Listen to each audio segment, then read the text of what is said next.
This is Peter, And this is Tom. and you're listening to History Teachers Talking Podcasts.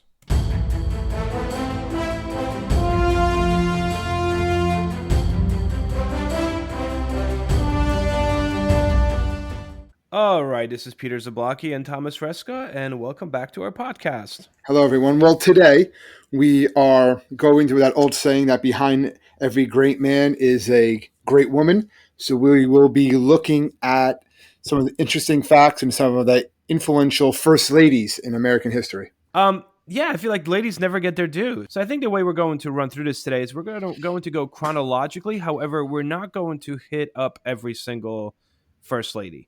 So we'll kind of skip around a little bit, but we'll skip around in chronological Skip around, order. a little potluck. So if your favorite first lady isn't on this, we apologize. It's nothing personal, but we try to keep it around an hour or so. And going through all the first ladies would take a while to do that.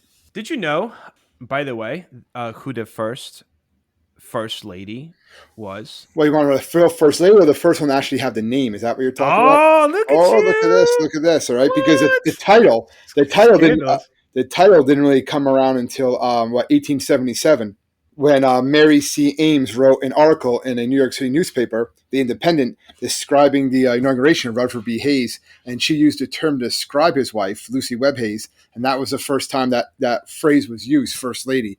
And there's always been the talk of what would the if we ever have it, or when we have, or when we have a female president, what the that spouse, the spouse names will be, like the husband. And I guess they decided it would be first gentleman. That's basically what they're saying.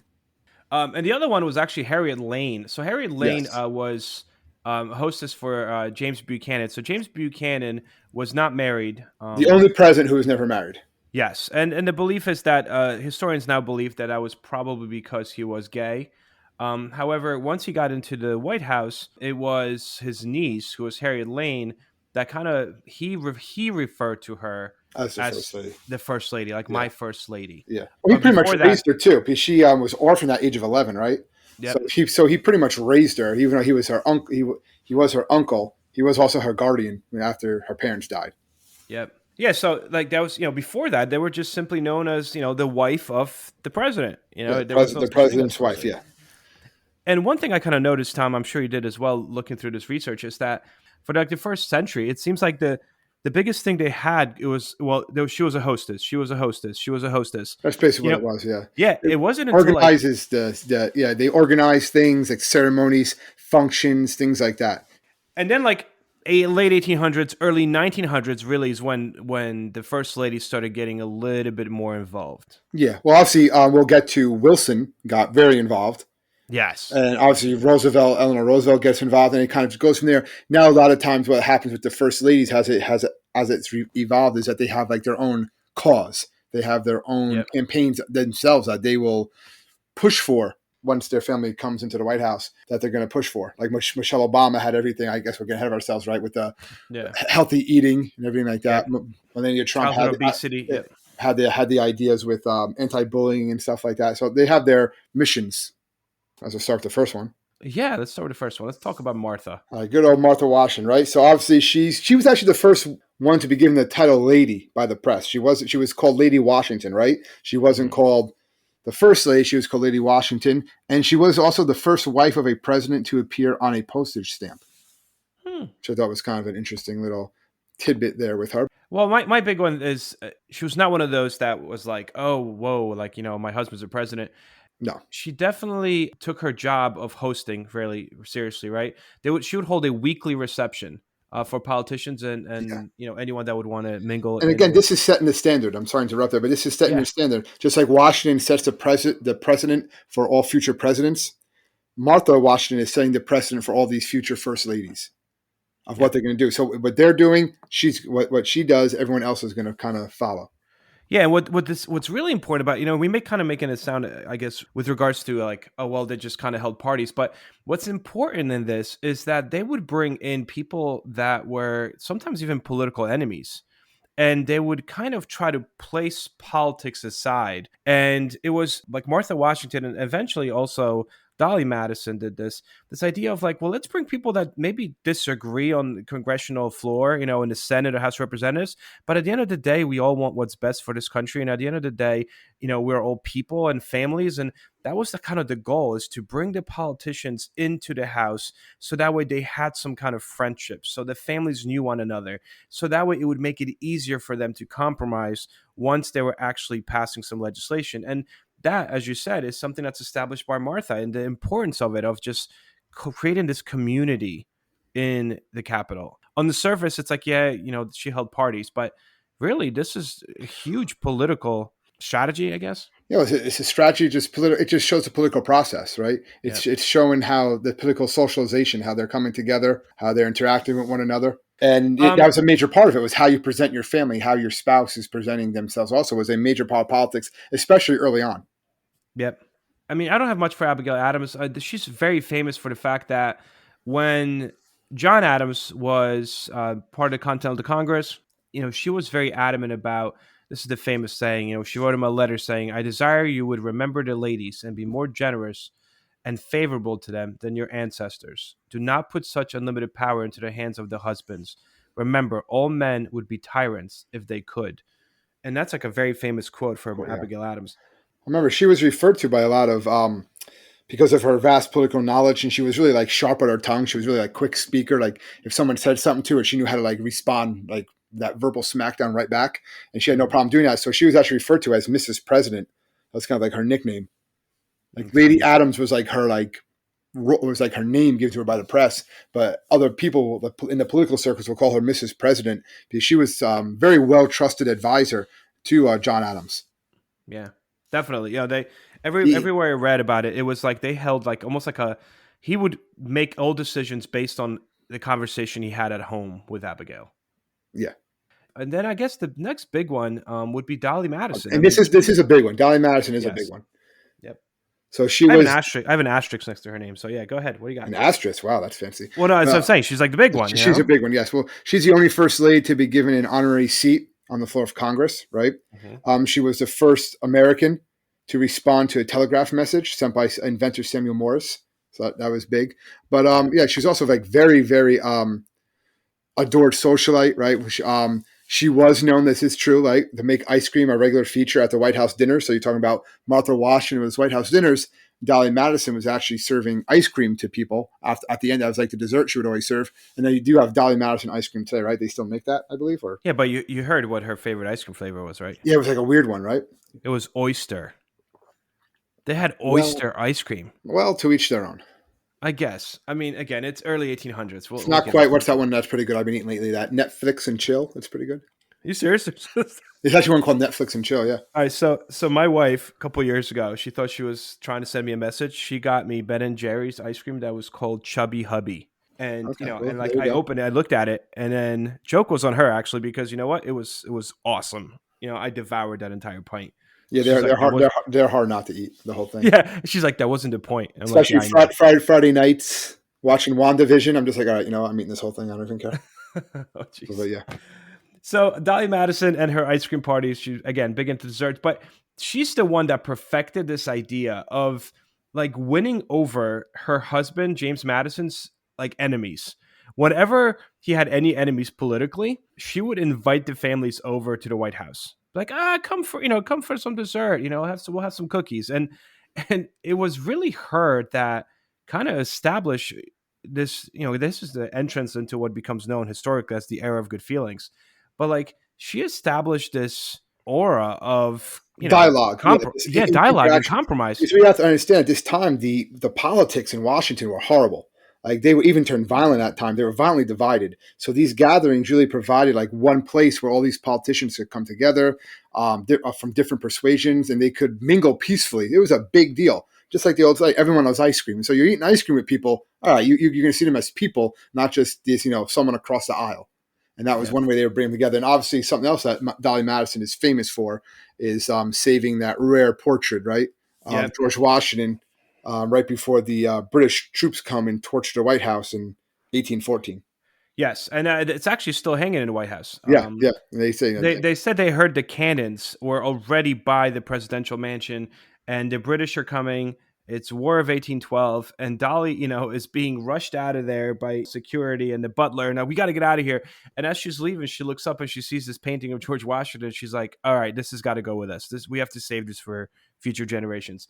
And this butler's like, "Are you kidding me?" So they actually tear this thing off the wall. The guy breaks the frame it's in, rolls it up, and it's like, "All right, let's get out of here." But she saves it for posterity. I mean, this is the most famous painting of George Washington, and it still hangs in the White House today.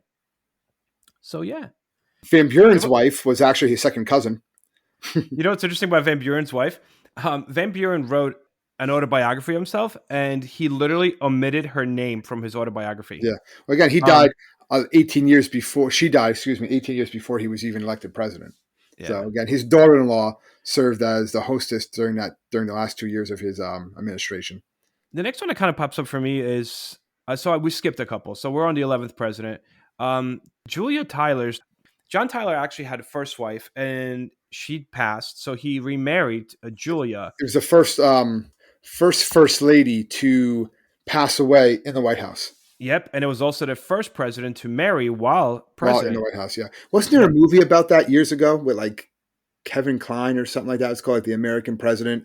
It's like the president was like a bachelor. I remember that. So yeah. I mean, it's like a. And he was like going out on a date with like some reporter. Yep. This one of those movies that always used to be on TV. Look at you watching romantic movies. I don't think I ever watched it. I just remember it being on and be like, "Oh, how come Happy Gilmore's not on?" But. Well, another thing that's interesting about Julia Tyler, a couple things, right? So first ever to marry a president while he's president. Also, she's 21 years old, and Tyler is 51 years old. There's a 30-year difference there. And at that time, she became the youngest first lady. Well, 21 is pretty young. Yeah. And then she also is the one that started a tradition that every time like a president came in to an official event, they would play Hail to the Chief. That was her thing. She's like, I think you need to be recognized. And she really loved the fact that, that she was the first lady. Oh, yeah. And she loved it so much. She was actually the first lady to have her photograph taken. Yes. Yep. And also she fought for, and is the lady and the reason, I guess, why there's a pension for first ladies. She fought for it. She goes, it's a job to be a first lady. I got to do a lot of things here. So they don't receive a salary, but they do get funds. Yeah. To carry out their duties, whatever they deem essential, right? I guess we should talk about this before. They get a full staff in office in the East Wing of the White House. So yeah. Yep. So she also wound up getting the pension for first ladies. The next one that kind of pops up for me, I don't know about you, but is actually the one that follows President Polk, James Polk's wife, Sarah Polk. Sarah Polk, yeah. It's a couple of interesting things about Sarah Polk. She was well educated. That's one thing I want to throw out there. Very well educated. She wrote like his speeches and stuff. Yeah. Like she was the bright one. She helped him get elected. I don't think he would have. She helped him get elected. Her education really helped her get elected. Yep. Helped him get elected. Yeah. And she hosted White House receptions twice a week. But because she was very religious, she did not allow any dancing or receptions or anything or music on Sundays. And also, she is the one that insisted on installing gas lighting in the White House during the presidency. Kind of updating things, right? Which actually made her husband work like longer hours, which she then detested and regretted the fact that she got gaslighting into the White House. Also, interesting story about her is once the presidency of Polk was done, he only chose to run for one term, even though he's one of the most successful presidents, arguably, of that century. She insisted that to kind of secure his legacy, he needed to go on this tour right after the presidency. And he just kind of wanted to go home and retire. And she's like, no, we got on this tour and we have to visit every state, so we could secure your legacy. And he wound up getting sick on this tour and dying literally months out of office, which, some historians kind of try to say might potentially have been her fault. But again, I mean, how much is it her fault? I don't know. Next one. What's the next one that kind of pops up for you? Well, the other one that was kind of interesting, obviously, if we want to go in order, was Taylor. But the funny thing about Margaret or Peggy Taylor was that she actually refused to serve as a hostess. So she was, she was the first lady, but she refused to do any of those duties. So they just gave the role to her daughter. Yep. Her daughter did everything from there. Yep. I thought that was a little interesting I mean, and also, I tidbit mean, there. once Tyler passed away, they said that she was so distraught that she wouldn't even attend his funeral. But then that brings us to once President Tyler dies and Vice President Fillmore becomes president. So Abigail Fillmore, this is kind of interesting. She used to be a teacher before, before she became, I guess, the president's wife. She pushed for the creation of the first ever library in the White House. And this is another thing that's crazy. There was no library in the White House. And the reason for that um, is that they believed, Congress at least, Yeah, I saw. this, yeah, did not give any money to have a library in the White House because they believe it would make the president too powerful, because it would make the president too smart. Which I don't really understand that. Yeah. You So, kind of want to be pretty smart, but right, you would think. eventually they decide that they're allowed to do, and they appropriate $2,000 for its creation. Yep. Yep. And that's essentially because of Abigail Fillmore. She's Now the all one who these said, presidents have libraries right after they leave. I mean, they named after themselves. Yeah. Well, the next big one I say would be Mary Lincoln, right? Mary Todd. Yes. That's kind of what I have. Yeah. Mary Yeah, Todd Lincoln. and she was an interesting person.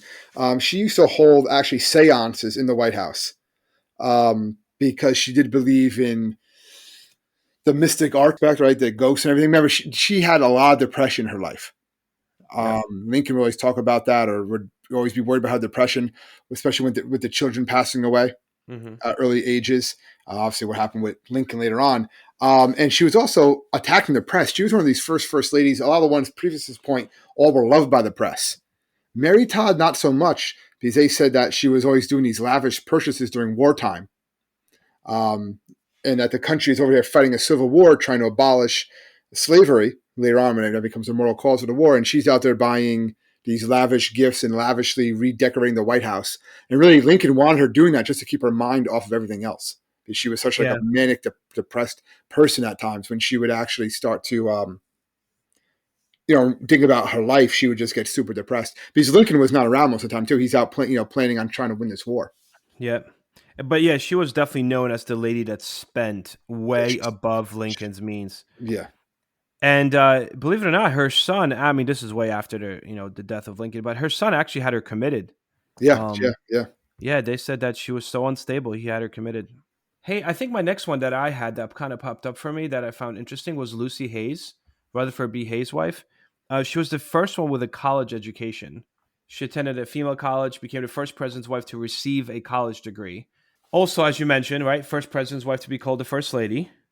And also, she was known as Lemonade Lucy Yeah, but because she banned alcoholic beverages from the White House.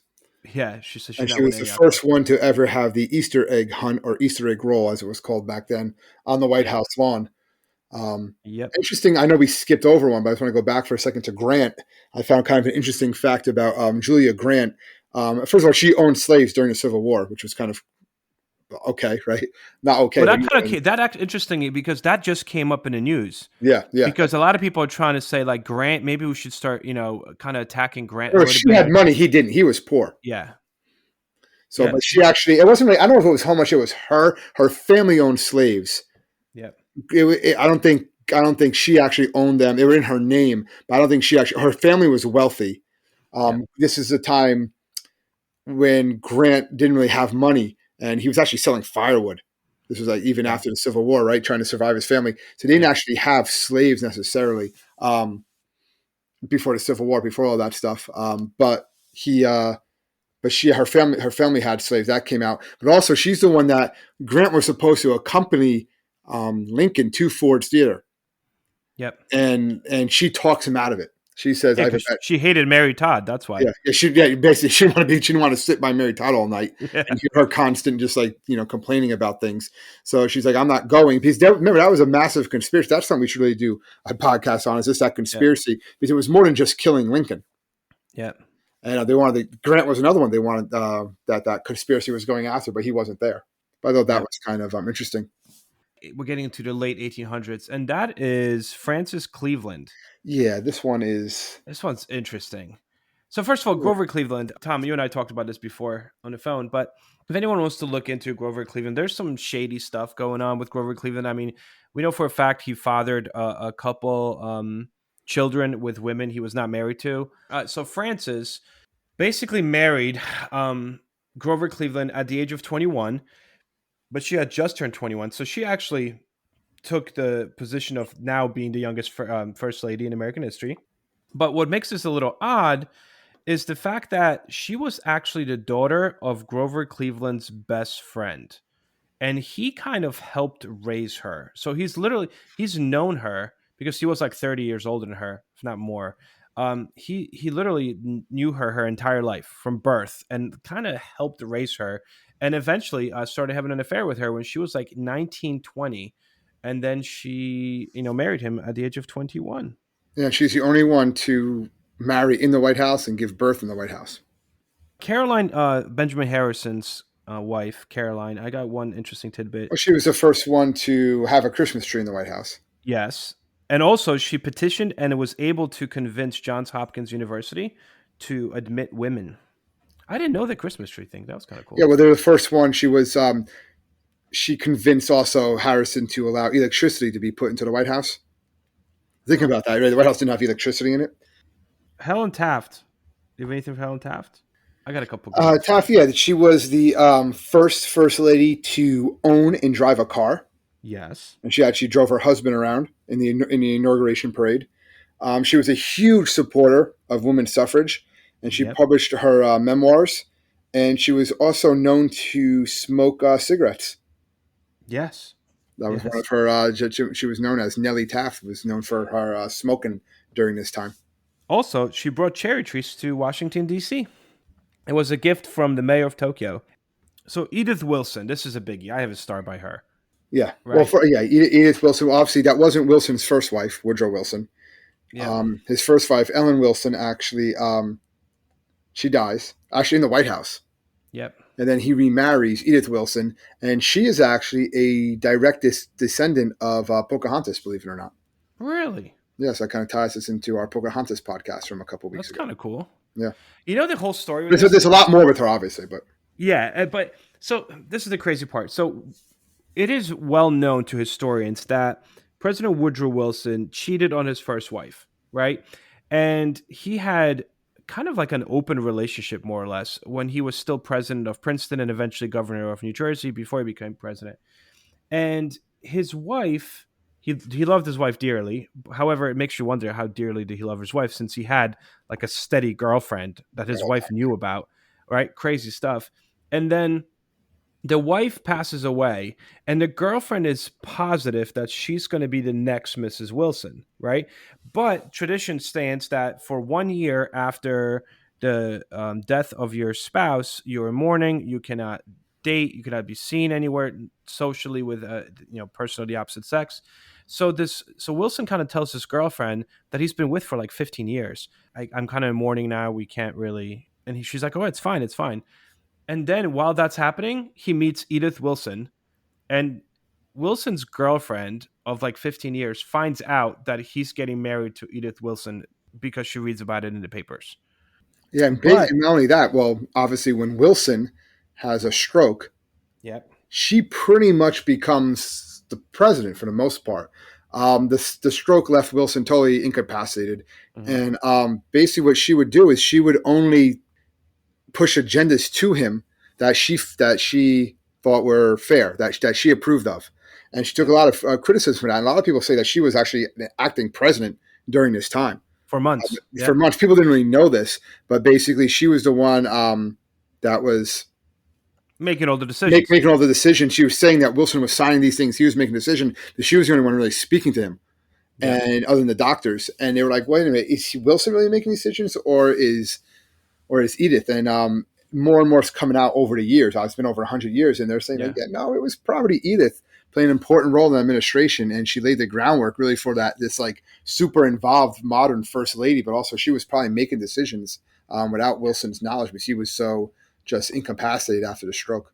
No, they said she signed bills. I mean, she Yeah, she literally forged his became the name on it. president. Yeah, yeah, Yep. forging his name on everything, but still doing that. Yeah, So often referred to as the true first female president. a lot of times. Yeah. Um, Florence Harding. That's an interesting story.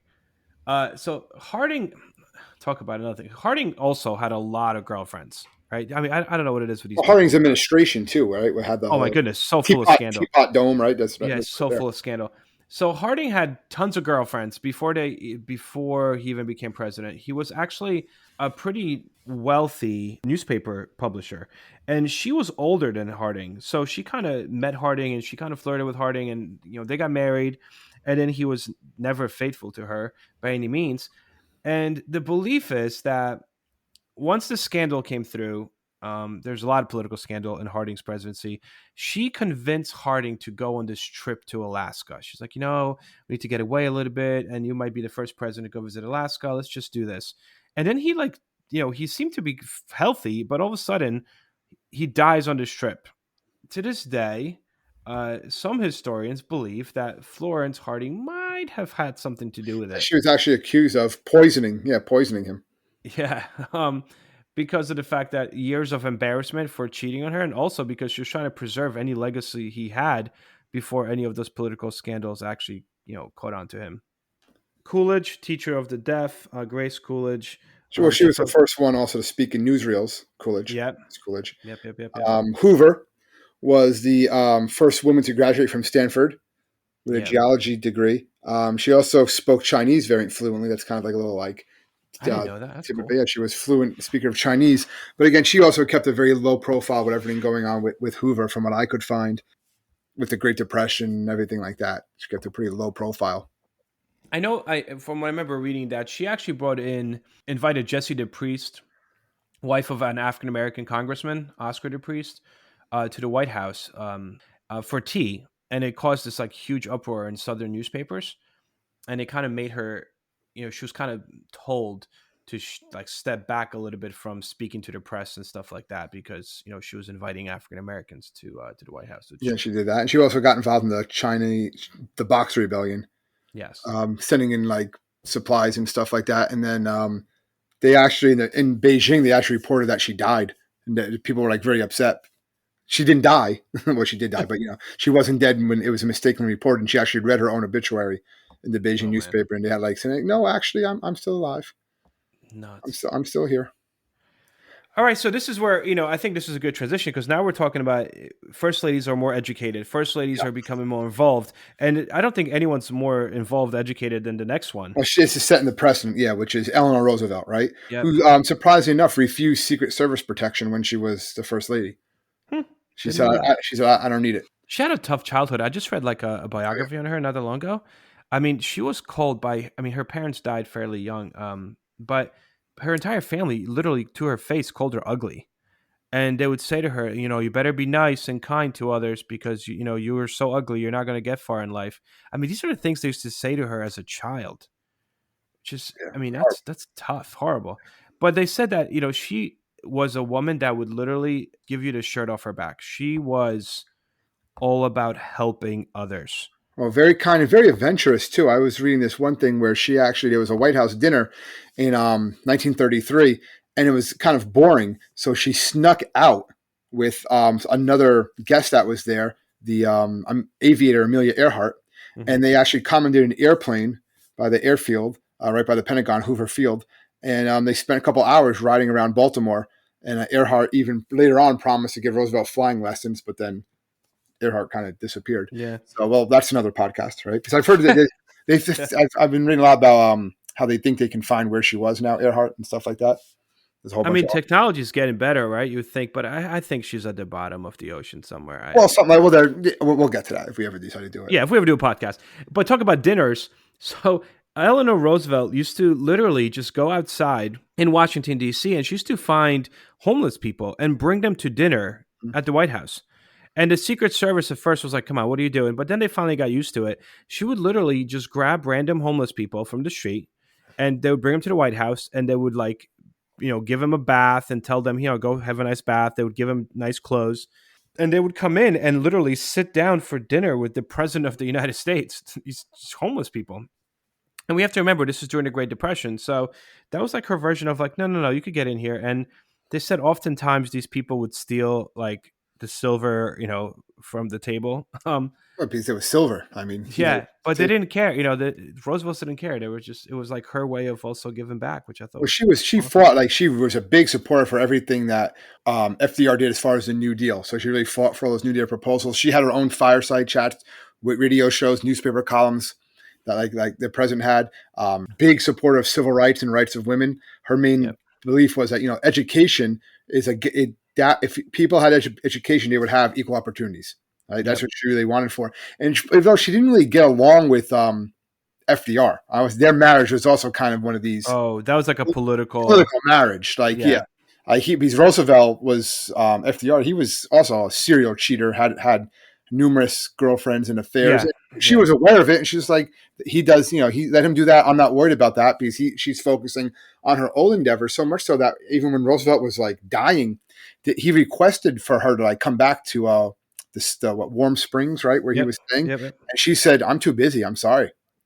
And Yep. she outright knew he was dying. Like it was, And you know who was there while he was dying? His girlfriend. yeah, his girlfriend came. Yeah. Yeah, his girlfriend was there. Which these people are nuts. She, like you said, she had a daily column, My Day. She used to have press conferences, as you mentioned. And after he passed and the war ended, she served as part of the UN. Interesting. She was also a on the board of directors for the NAACP, Yes, I did read that. I was like, wow, I didn't know that. and she helped draft the Universal Declaration of Human Rights as a That's cool. chairman of the UN Commission, Human Rights Yep. Commission. So like she was like very involved even after Roosevelt died. She's one of these one like I really feel like if she was born years later, like she could have run for president Yeah. and had probably a good chance of winning. Like Yep. if she was born 50, 60 years later. The next one, I kind of, I mean, I'm not sure if anything for Truman. I was kind of going to go to Jackie. Most of I found about her is that she was very homesick when she was in the White House. Truman, yeah, Truman, She right? always Yep. wanted, yeah, Truman. She always wanted to go back to Missouri. Um, she even she hated everything about Washington D.C. She used to send her laundry back to Kansas City to be washed instead because she didn't like the dry cleaning in D.C. I was just somebody like that's basically Hmm. one of the main things I saw with her. She was just more like she's like, all right, I'm her husband. I'm You mean her. her husband? I'm my husband is a president. I understand that, but she actually never gave an interview as a first lady either. Yep, I saw that. Yeah, and then you have Eisenhower, and then after Eisenhower, you have Jackie Kennedy, and Jackie Kennedy was like, I guess the pinnacle, right, of like what it meant to be a first lady in 20th century. So just so we know, Jackie Kennedy came from a lot of money, like She becomes a super pop wealthy. icon. Yeah. Yeah, and is super wealthy. I mean, these are two beautiful, wealthy people that just got together. And Jackie was so wealthy that when she was a kid, she had her own pony, right? And she used to ride to her play cottage, like on her estate. Like, as opposed to having a dollhouse, she had like a real house, but that was like her toy house. When she was little, she would, have a house just that she could go and ride her horse to. Nuts. Why not? Um, and then once she becomes the first lady, obviously a lot of things happening here. One, she is most definitely, as you mentioned, the pop icon, mainly because of her fashion. Number one. Number two, she is highly educated, and she also does a televised tour of the White House, which is Well, yeah, considered like the that's a first big deal. primetime documentary. Well, Yeah, because what she does is they totally do renovations to the White House. So it's yeah, over $50,000, which is about $400,000 today. A huge renovation of the White House, and it was televised, like you said. And she actually winds up winning an Emmy Award for it in 1962. So yeah, she's actually this is the first lady of the United States, and she wins a Emmy Award for giving a tour of the White House, and that's really what set her up as being kind of this like icon, is because like she's this housewife, right? You have the young kid, you have JFK Jr., right? The little boy in the White House. So the first time they have like young children in the White House in a yeah. long time. So it's really sets up as like this all-American family, the whole idea of Camelot, right? Yep. And she's holding down the household just like American housewives do, but her house happens to be the White House. Yep. And then, after the assassination of JFK, you have LBJ becomes president, and along with him is his wife, Lady Bird Johnson. Claudia Lady Bird Johnson, yes. So Lady Bird Johnson was very wealthy. They actually said that historians kind of allude to the fact that LBJ married her primarily for her money. And she's the one that she's a big environmentalist, like you said, Yep. and she loved flowers. and she's actually the reasons why a lot of the highway mediums have flowers in between them. Is that Yeah. was like her main push. She was pushing for that. So all across the country, when you're driving across country, or you're driving on the highways, you see like those mediums between the lanes that have like the grass and the flowers growing. That was a Yeah. campaign that was put together by Lady Bird Johnson. She wanted to make the highways beautiful for some people to look at Yep. as they were driving by. Yeah. Highway beautification. Vacation projects, yeah. Yep. Um, and then we have Pat Nixon, Richard Nixon. She kind of stayed back a lot from her husband's, scandals, but she was the first one to declare herself as pro-choice when it came to abortion. And she also campaigned for the appointment of a woman to the Supreme Court. She was very vocal about, this is women's time, and we need to get women into government, She which I was thought big for was that. kind Yeah, of and she was actually the first lady to wear pants in public. really That's what it was. Yeah. So think about this. This is in the 70s. 1960s, 70s, right? Yeah, 70s, and it's the first time that the first lady is being photographed wearing pants in public, That's crazy. right? That's and they were like, oh my gosh, she's wearing pants, But again, big for women's rights, women's equality, and if I want to wear pants, I'm gonna Wow. wear pants. Betty Ford. Betty Ford was a first lady for a short period of time, but I think she left a pretty big what's the word I'm looking for? I guess Legacy, she left a pretty big legacy. legacy Yeah. footprint, whatever you want to call it. Yeah, Yeah. So first of all, she was very public with her battle with breast cancer. She was also very open about taking medications for depression and just overall having depression, anxiety. Very health conscious, but very open. And a lot of Americans kind of related to that. Like she was just a real person. And she founded the Betty Ford Center, which is basically a clinic for substance abuse for addiction. treatment Yeah, and and she for did a lot of addiction. this. Remember, she's only in the White House for 3 years, Yep. but she keeps this up long after she leaves and returns to private life. She keeps a lot of close ties to a lot of people of the feminist movement, and opens up, like you said, the Betty Ford Clinic. And it becomes basically her main legacy is helping people with addiction. And she was very candid about the addiction that she suffered when she was a dancer earlier on in her life. Yep. Also, um, you know, battle with alcohol. That was another issue. She kind of made that idea of, again, any form of dependency, drugs or She was alcohol. trying to talk about basically taking the shame away from it. That it is an addiction. It's not something that you should be ashamed of. It's an addiction. It's a sickness, and you can get help. Yep. In 1991, President H.W. Bush presented her with the Presidential Medal of Freedom for her leadership. She passed away in 2011. Um, Eleanor Carter, from what I understand with Eleanor Carter, is that she was like the first real first lady to get involved in like policy making. She would sit in on Jimmy Carter's cabinet meetings. Yeah. So it was very much like Abigail Adams was the Mrs. Yep. President. Time Magazine actually billed her as the second most powerful person in the United States behind her husband. Because Carter really valued her opinion and everything. He Yep. really wouldn't make any decisions without asking her first. And she is currently the oldest living first lady. That's right. Yeah. She's still alive. So that brings us to Nancy Reagan. She's the big one into. I mean, I grew up with this. You grew up with this. The Yes. Just Say No campaign. Just so you know, I always bring this up in my classes. That just say no. Because I remember, I'm sure you do, Pete. Like some people might remember, it's like going to the old video arcades, right? Yeah. Put the corner machine, gonna go play Ninja Turtles or whatever, and all of a sudden, like you'd have like Pop up. Yeah. the pop up, and or even sometimes before like cartoons on Saturdays and stuff like that. It'd be like Nancy Reagan with the "Just Say No" and had the presidential seal, and that was Yeah. her legacy, really. The I "Just Say remember No to that. Drugs," "Just Say No to Drugs" campaign, and she was an actress and appeared in a lot of movies and music videos too. Prior to getting a life in politics Politics. with her Yeah. husband, yeah. Uh, And then I one think thing she that probably, I'm sorry to cut you off. They no think go. she just like Edith Wilson, she probably did a lot when Reagan was recovering from being shot, and in the later years also when he was Alzheimer's. Yeah. suffering from Alzheimer's. They're saying she pretty much took over duties as Yeah. president, or who was going to see him and when they were going to see him and stuff like that. It's pretty like the last year or so of his presidency. There was also a lot of controversy with that because she believed in astrology. Remember that? And like Yes, yeah, she used to bring astrologers in the White House. yeah. So, and Reagan was like, he entertained it, Ronald Reagan, but he wasn't really as, I don't think, as into it as her, right? Yep, but in that was the fear is that she was kind of turning him around because she would say, Yeah, based on the stars, you really should not meet with Gorbachev tomorrow. And he's like, oh, yeah, all right, I won't meet with him yeah, because yeah, yeah. because of the stars. It was like, what? What just happened?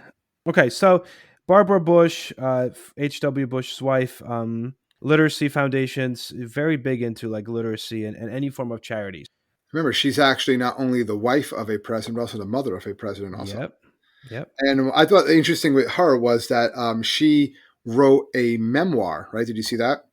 Nope. Um, she wrote a memoir, but the memoir was from her dog's perspective. It was entitled Millie's Book, which describes a day in the life of the Bush family, but from the dog's perspective. So it talks about like meetings in the Oval Office and then breaking for squirrel hunting and stuff like that. And all the proceeds from the book were donated to her literacy foundation that she created. But again, she really wanted to give back a big time. So she created the Barbara Bush Foundation for Family Literacy, helping people read, things of that nature. And she gave all the money from this book to that foundation. That was like kind of her passion. And the next one, Hillary Clinton comes from a very political family. Yes, and she was basically groomed or brought up to Yeah. be a politician. Yes. 100%. Without a doubt. They actually say that She was that extremely marriage from the beginning was just also kind of a marriage of politics. Yeah, I've heard that too. So her father was a businessman, was a very wealthy businessman, very involved in politics, and as you said, she was groomed to be a politician. And this kind of comes forth very quickly into the presidency of Bill Clinton because she is not there to entertain. No, she is actually given a position on his cabinet, more or less. For healthcare reform, right? And she was Yep. also appointed the head of the task for national healthcare reform. She spoke out on women's and children issues. Um, a lot of legislation like the Adoption and Safe Family Act. I saw. Yep. She was a very powerful first lady. I remember again, I was younger this time, but even when Clinton was president, saying, "Oh, Hillary will be president one day." Like Yep. you even heard that back then. I remember hearing it in the '90s. She was also the first president's wife ever elected to U.S. Senate. She became senator from New Afterwards, York. Yeah. and she served as Secretary of State for President Barack Obama. Remember, So, she ran a very strong campaign in 2008 for the Democratic nomination. yep, And she yep, served as Obama's Secretary of State. And then she became the first female president nominee of a major party in 2016. yep. So she was a very successful politician, if you want to look at it that way. And after her is Laura Bush, super shy, by the way. Laura Bush did not like to really speak in public. She's a former elementary school teacher, and her big thing was promoting reading and literacy as well. Yeah, well, obviously, just like her mother-in-law. And then you have Michelle Obama, which we kind of touched upon a little bit at the beginning, and very much into, first of all, super educated, very educated. She was a Princeton grad and then Harvard Law School graduate afterwards. Her big thing during the presidency was idea of, as you mentioned, of healthy eating and childhood obesity and Yeah, trying it to was counter called that. Let's Move, right? Let's Yep. Move, which Move targeted childhood campaign. obesity. Um, I remember a big thing with her is which she was on Sesame Street, right? Yep. Teaching Grover about like why he's getting low on energy because he's eating cookies instead of eating like the vegetables and fruit and stuff like that. Oh, I I remember still, that. It was like a yeah, controversy. My students came to school and were like, "Oh, Cookie Monster is not going to be called Veggie Monster." I'm and like, that wasn't "No." true. I remember watching that episode actually because my son was of age, and Cookie Monster even says on it, he's like, "I'm still Cookie Monster. I just eat veggies too." That was like a song he was singing or something like that. But you had that because actually before that, and I didn't even know this, but I researching. Um, you know how like schools can provide free lunches Yep. for children, but it has to be a nutritious lunch. That tomato sauce and ketchup was actually considered a vegetable. Wow. So they could serve that because it was considered a vegetable, and it was under her "Let's Move" campaign, the Michelle Obama directives that kind of shifted and said, no, ketchup is no longer is not considered a vegetable. Tomato sauce is not considered like a vegetable if it's on top of pizza. Like no, so they had to like then change a lot of the nutritional what would be accepted if they wanted to get the government funding and stuff like that. So that would be actual vegetables. So you see a lot of the apple slices, right? The boats full of Yeah. carrots and celery that you would see at Yeah. like the school cafeteria because they're like, no. Ketchup is no longer considered a vegetable because that's what it was before that. That is insane. Yeah, they always throw in an apple for me. Yeah. Melania Trump. Melania Trump. This is a lot of people, don't know much about her because I think because a lot of the scandals and stuff that was going on in the White House, or at least perceived scandals, she was kind of maintaining a low key profile. But she is the second first lady to be born outside of the United States. The Yeah. first one was actually John Quincy Adams' wife. She was born in England. Um, but Melania Trump can speak 6 languages. No, she's very smart. Yeah, and she was a Very smart. model, wasn't she? A model? She was a model, yep. And like you said earlier, like her big thing was the idea of just social media positivity, bullying, or rather trying to counter bullying, and also reducing opioid abuse. That was another one of those things. But again, I feel like she never really got a lot of her message across because of Well, it was such the political intensity of the yeah, time yeah. and things of that nature. And yeah, and a lot of the press was more focused on what her husband was doing than what she was doing a lot of the time. So, and just kind of real quick, Dr. Jill Biden, Yeah, current first lady, yeah. right? Long, She's. successful career in education, right? I was Two, going to say that, yeah. 2 master's degrees. Advocates for greater support of military families, breast cancer research, amongst other issues. And as you said, she's a longtime teacher. And she actually plans on continuing to teach now, even during the presidency. She teaches at Northern Virginia Community College, and she plans to continue to teach there, even during her time as First Lady. Yeah, it's kind of cool. It's interesting. I don't know how practical that's going to be, but like Secret Service. But I guess if the First Lady wants to do something, she's going to do it. Yeah, That's basically what I've found from looking over these, is that if they want to do something, they're going to do it. So try to stop them, right? Yeah, that's so funny. So I guess that's our podcast on First Ladies. We did most of them. We did most of First Ladies. Just about everybody, or for the most part. Some obviously, just like the president, some have more of a lasting impact. Some have more of a legacy than others. And I'm sure there's things that we missed going through this. But that's always, we can always do a revisionist, or that always just leaves people the opportunity to go and, if it sparks a little bit of an idea and a little bit of interest in someone, they decide to go do some research on their own. That's always cool too. Like that's kind of like the point of this too, get people interested in history in these individuals. And this is our 30th episode. Wow. I know. Wow, that's what I said. And hopefully, if this continues, one day maybe we could do an episode on how a woman became the first president of the United States. Yeah, well, it's going to happen at some point. Yeah, it has to. How it wouldn't, yeah. This is it, guys. This is our episode on First Ladies. And we just want to, again, thank everyone for listening. And wherever you do listen to this podcast, do not forget to click subscribe. And besides that, you could find us on Facebook. You can find us on historyteacherstalkingpodcast.com, Twitter. We're on Instagram. Wherever you need to find us, we're there. Enjoy, guys. Stay safe, everybody.